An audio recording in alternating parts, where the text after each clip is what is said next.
Are you ready to take your investment game to the next level? Introducing Digital Investor, your ultimate guide to mastering the digital marketplace. Whether you're a seasoned pro or just starting out, Digital Investor brings you cutting-edge game theoretical strategies, expert insights, and real-time tips and tactics to analyze, evaluate, invest, and grow your wealth. Don't miss out on the digital revolution. Visit www.nickblacknext.com and start your journey with Digital Investor today.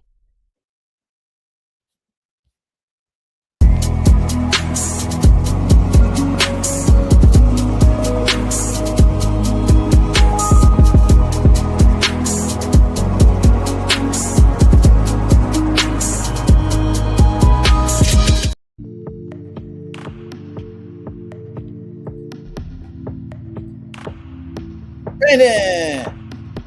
Oh.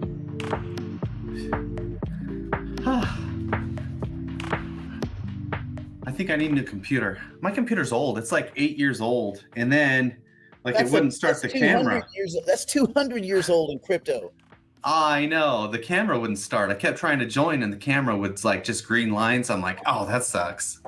I fixed it though. We're good. We're here. Whew. Just took a few restarts.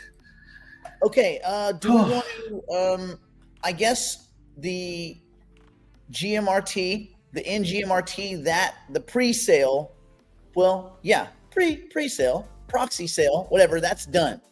That was wrapped up last night. Yes. And so now it's just whatever. People can trade the token freely. You got everybody, you're welcome to do whatever you want with it. And then on the 13th, at some point in the 13th, they will give us tokens and we will create, how are you going to do that one, Brandon? Like a bridge or something, or a claim thing or something? Yeah, because we have to bridge over to base. So it's got to be sort of a claim bridge at the same time. Claim bridge. Not easy, but we'll do it. Day one, though. It should be ready day one. We're on schedule. And anybody that wants to take those tokens and put them, there's going to be a pool where you will be able to earn some fat ass revenue. That's right. I'm not against fat ass revenue. I never have been. No, that's going to be pretty cool. They're actually really excited about that. So they're directing people over here as well to Node Market. And so the more people that put money in the pool, the better for NFT holders as well.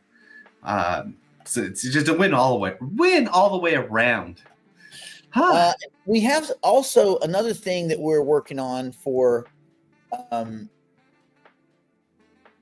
the Hypercycle community via Node Market. The people that manage their Hypercycle nodes or licenses that participate in the ecosystem through Node Market, through this interface, we're working on something for you guys as well. Do you want to talk about that at all yet? I don't know. I think we can't. I think it's an announcement of an announcement. I think we need to have one more meeting. Here's what I would. Yeah. Here's what I would say. I would say, let me just explain. We've already started working on a process, and I know Nick and I mentioned that we're going to be doing a combining of licenses.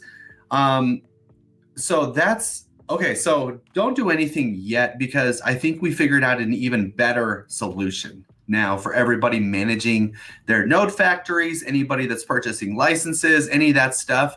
I would just say put everything on pause. I wouldn't even set up tilling right now because we have some plans for our people using our marketplace and Node Market and stuff that I think is going to be almost revolutionary. It's going to be a pivot. It's going to be something that's going to make everybody extremely happy, be very user friendly, and be something that everybody's going to want to use. And I think actually, and Nick, I don't know if I talked to you about this, but I think this will actually gain more traction possibly with communities outside of Node Market and maybe even further. So, well, we say 1-2 free. This will be 1-2 fee. Only you be getting the fees. So things are just going to get a lot easier. Things are going to get a lot easier for people, and they're going to get a lot cheaper. Charlene, I'm glad that you brought this up. I did make a video on how to add the base network to your MetaMask, but honestly, I don't know that there's ever been a time when I haven't walked you through a DApp when it's ready. So please just be reassured. We'll just go ahead. We'll walk you through it at the time. But yeah, as of now, we don't need to do anything. So what's going to happen is when we have, I think the launch is the 13th or 11th, 13th, whatever it is. As soon as we get that launch date, we'll launch the DApp live on Node Market. You'll go in there, you'll swap your NGMRT for GMRT, and I'll show you how to do that. And then you'll be able to take your GMRT and just throw it right in the pool. Okay. And then I'll show you how to do that as well. You don't need to, there's not going to be any guessing work or anything. So I wouldn't stress. And if there's any network swaps or you have to add base to your MetaMask as part of the process, or if you have to add ETH to your base network as part of the process, which you will have to do, I'll show you how to do that. So it's not going to be like lost in the dark on that. So don't stress too much. Anybody who owns GMRT can participate in the pool. This is a free market. The only people that are going to benefit off of the fees that are incurred in the pool are NFT holders.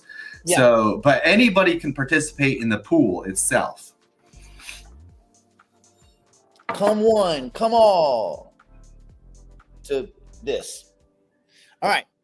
Did you see the t-shirts they're selling? Did you see those? No. They're pretty good. I mean, it's the old I survived the 2025 global trade war, February 3rd to February. I mean, this guy, he knows what he's doing. He was able to make it so only crypto users took the heat and the regular market didn't burn. So that was good in a way. I think it's better to not have a global meltdown. And then really the only crypto users that got really hurt were ETH holders or leverage holders. So just if you hold ETH, you got burned, and if you have leverage, you got burned. That's it. Everybody else recovered. Really, only if you only got burned if you had leverage, because no one had to sell anything. Yeah, because you didn't sell your ETH yet, so you're still only just down on paper. Yeah. I do wonder if it's time to to look at over the next couple of weeks condensing the portfolio down to no more than 10 assets. Ooh, I've kind of wondered the same thing. Maybe we should talk about that a little bit when we go behind the wall.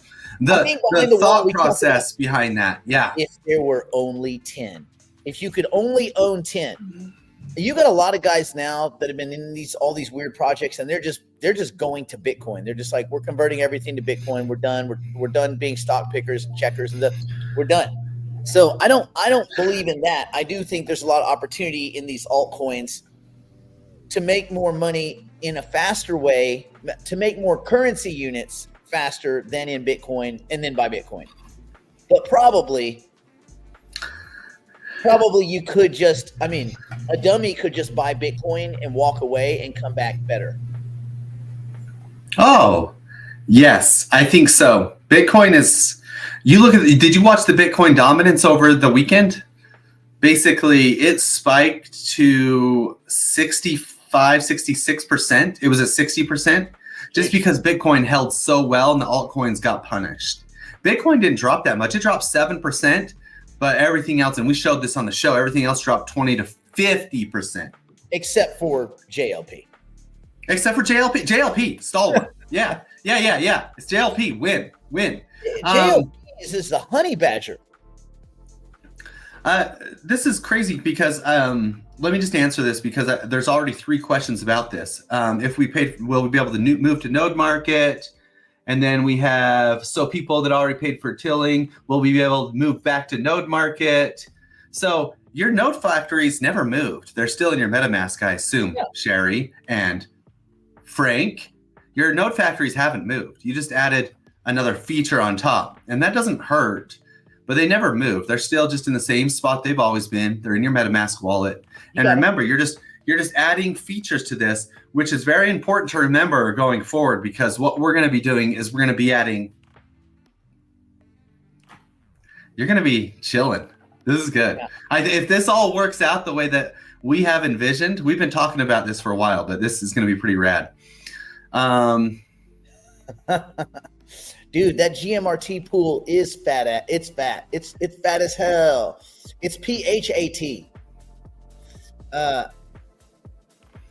What do we know the percentage, Brandon? Do we have that? Is that for sure now? Yeah, I think it's 25%. 25%, bros. Bro Cephas's. Say what? Yes. Would I recommend creating an extra 4 node factories or leave them as licenses and tokens aside? Well, I'm not going to tell you what to do, but nothing that we would implement would be like, if you haven't done it by yesterday, you don't get to, we're not going to surprise anybody. No. If we get the go ahead, maybe we'll talk about it Friday. Ooh. Yeah, and then also I will tell you there is going to be like a snapshot date. Yes. So, but it's not yesterday. It's not like, oh, there was a snapshot date. That was yesterday. There will be a snapshot when you need to have XYZ done to receive XYZ. Yes. And so that's gonna happen because it has to happen because of the big move that we're doing. But it's a big one. This isn't like a little marginal upgrade. This is a big change. Yeah. Okay, that's all we'll say. That's it. Easy peasy. We'll talk about it. I think we have another meeting today, and we'll decide if we can start talking about it on Friday. Oh, yes. Perfect. But we'll give you all the rules. I don't want to say anything else. We'll give you all the rules. All right.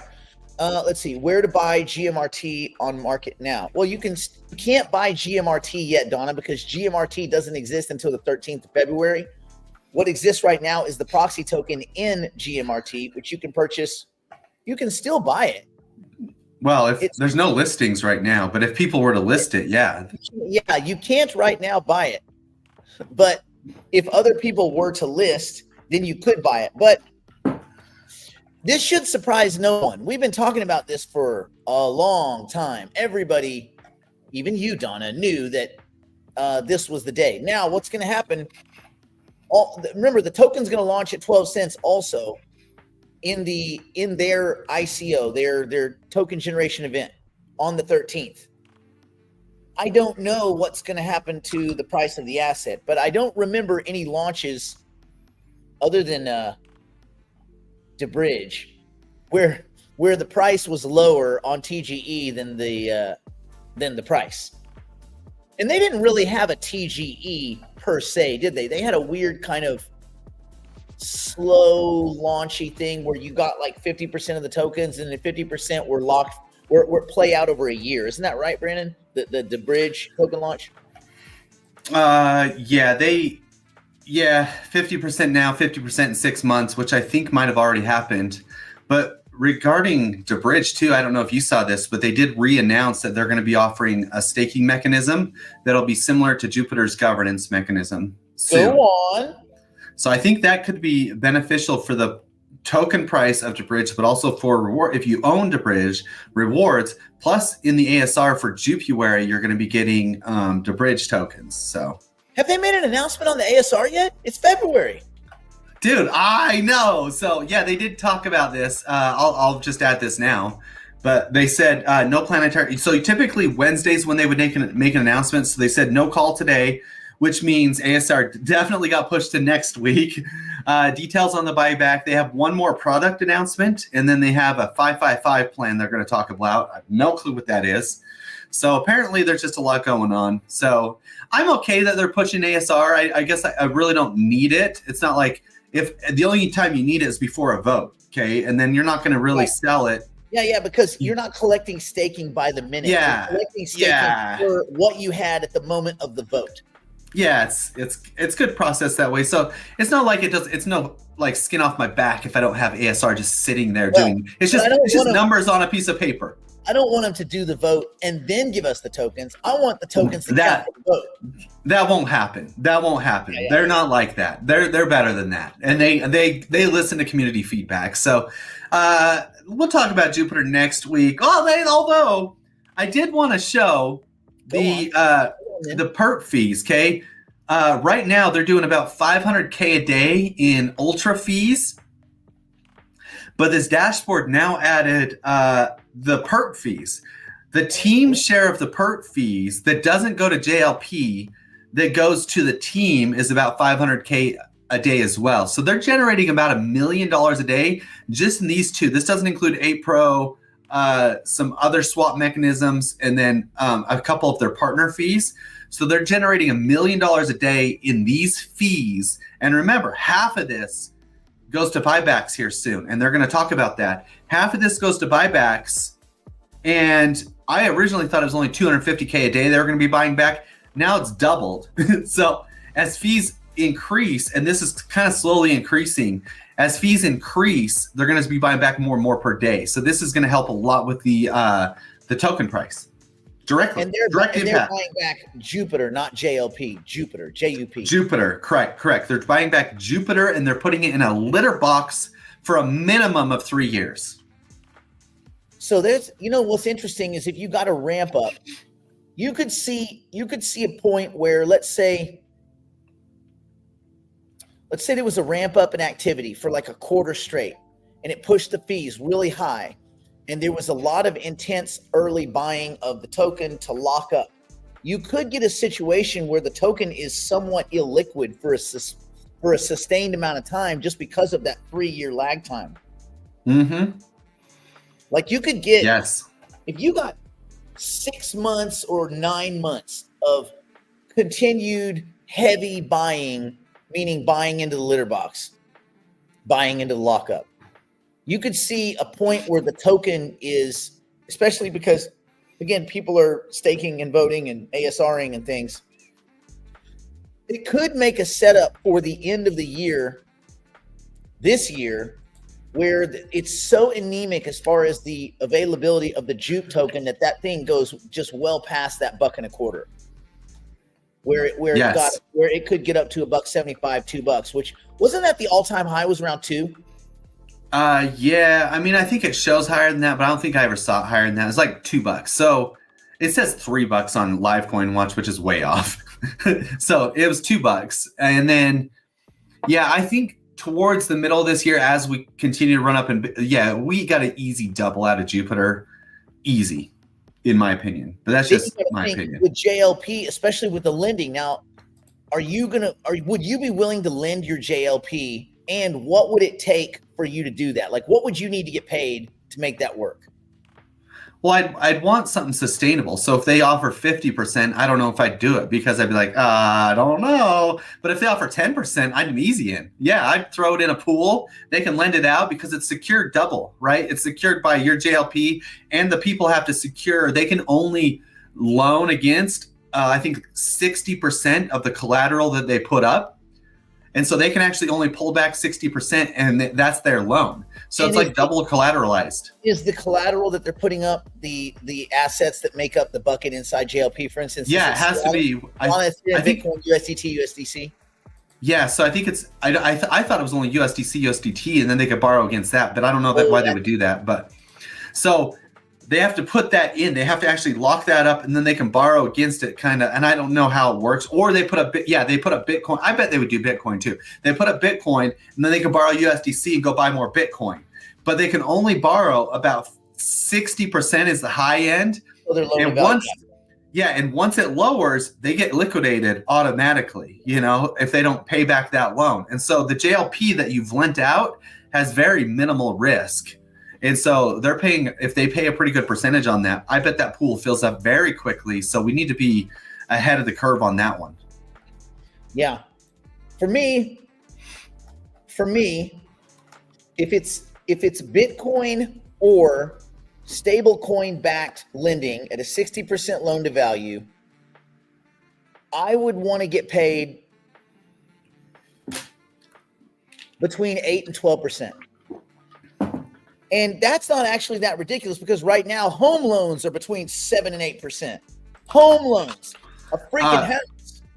Yeah, that's not crazy at all, actually, at all. Okay, I got to tell you guys. I told you a little bit last night. I told some of the private clients. So we went to a meeting, and a super secret meeting at the Beverly Wilshire Hotel with the Rolls-Royce designers of the Nightingale. And it is badass. That thing is freaking cool. They made me sign a little NDA, so I can't disclose. Well, they didn't.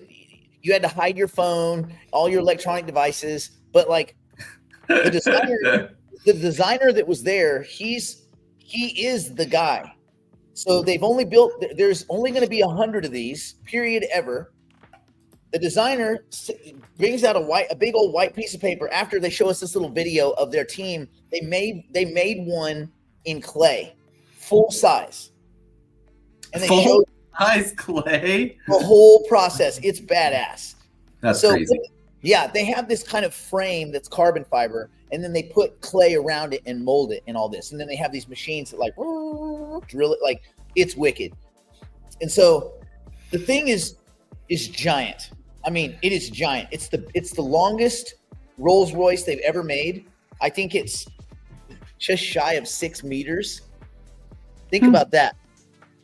Yeah, that's as long as my diesel. That's as long as my truck. Yeah, it's a 2-seater. It's a ragtop, 1,000+ horsepower, full electric. Like, I don't know the best way to explain it. I mean, it's a convertible, but I don't know a better way to say it. It's very aggressive. The front is very aggressive. It's very, like, it's very Rolls Royce, like big, very, kind of like the grill is in your face. Like, I always thought Rolls Royce looked like a rich kid with braces, like just laughing at me, these big metal braces, that big giant, that big kind of signature grill. Yeah, of course.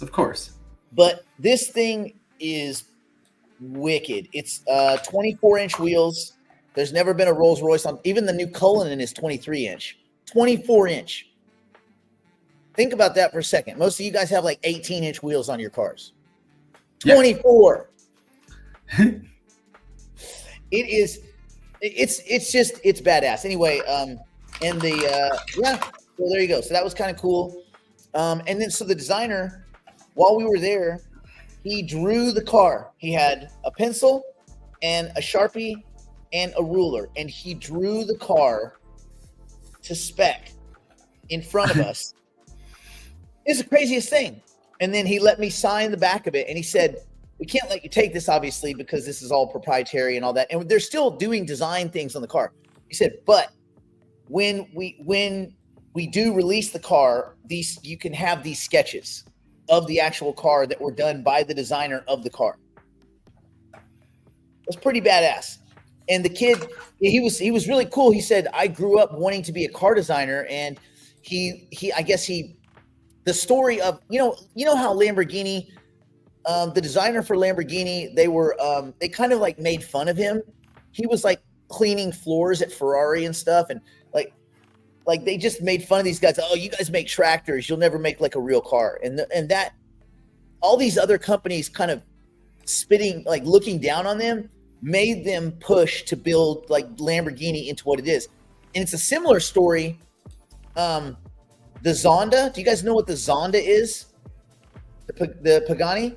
So he was a fabricator for, let's see if I got this right. I think he was a fabricator for Lamborghini, if I got it right, either Lamborghini or Ferrari. And what he did is he was big into carbon fiber before anybody else was. And he went out personally and he bought a carbon fiber, like a machine, because carbon fiber, it's a fabric, and then they heat it. He went out on his own dime, bought this stuff, and they were like, we don't think so. Yeah.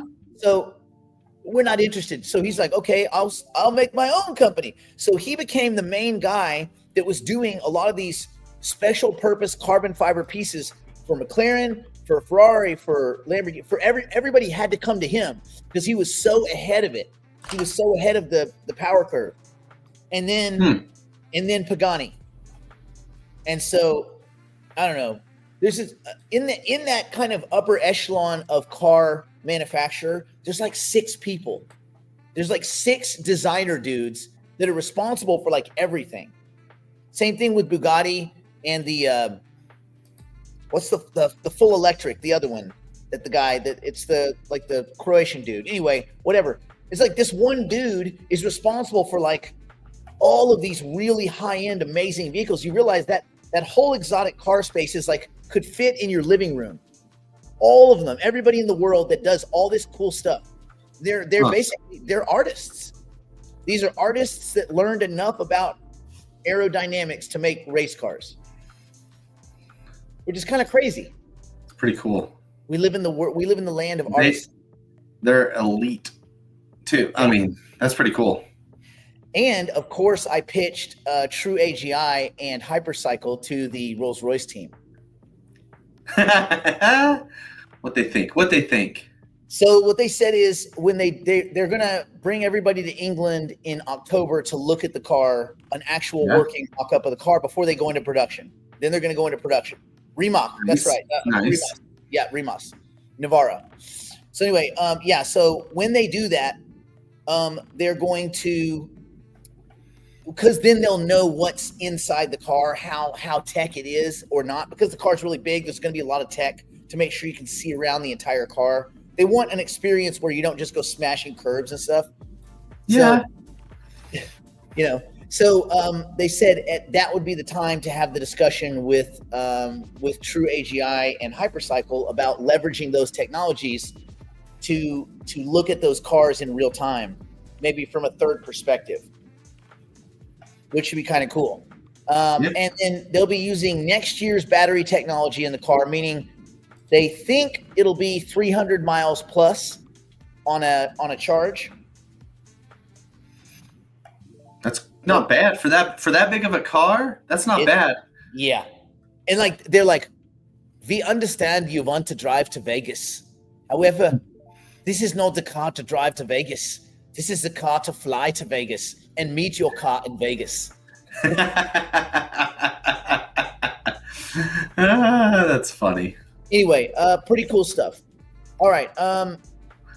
So yeah, you fly a car. Can you pick this up on a helicopter? Just tow it to Vegas for us. Well, you know what's funny is they said when they were talking about the Spectre before the Spectre came out, the full electric Rolls Royce. They said they were asking people, hey, how do you feel that this car only gets like 250, miles per charge?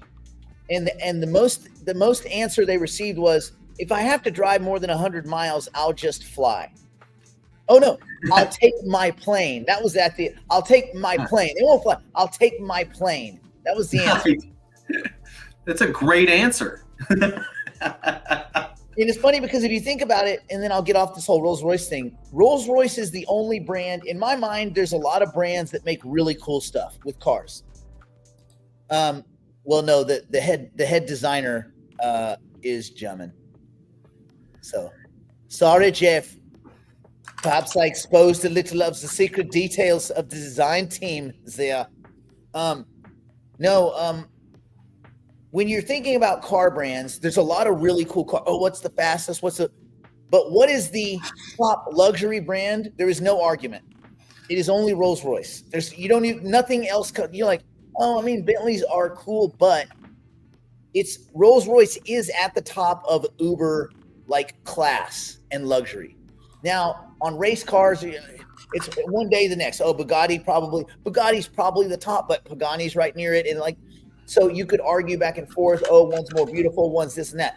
There is no argument about Rolls-Royce. It is at the top of luxury, and that's really all they want. They're like, we're not making hypercars and race cars and all this. We want Uber luxury, and that's it. So that's kind of cool. Anyway, there we are. Okay, let's see. How much does it weigh? I don't know. It's got to be over 6,000 pounds. Will it charge for me home if you need? Okay, look. This is a $3.7 million car. So it's going to fit in a giant garage. I don't even know if my garage will fit it. Serious? I don't think it would. Anyway, yes, we'll go behind the wall. Yeah, man, it's like just under 6 meters. 6 meters, Dieter. All right, let's get behind the wall, and then let's talk about. Your garage is 6 meters deep. It probably is. Oh, okay. Well, the Spectre goes in there, and it still has probably this much. No. Yeah. Yeah. It's probably fine. Yeah, you're fine. Yeah, God, can you imagine a plane that would hold that thing? Jeesh. All right, let's get behind the wall. Let's talk about what's going on in the market. Let's talk about if we were to reduce our exposure to just 10 crypto assets, what would they be, and how we arrive at those decisions. I think this is a good point of discussions. The Germans are coming in. Good. Perfect. Woo. Okay, let's rock it. Here we go. Going behind the proverbial wall now to continue the broadcast privately for the digital investors and digital private clients. If you'd like to join us, simply go to nickblacknext.com and subscribe to one of our plans and immediately take advantage of our library of tools, tactics, and information. It's all designed to help you learn, grow, and manage your portfolio like a pro. Join us now.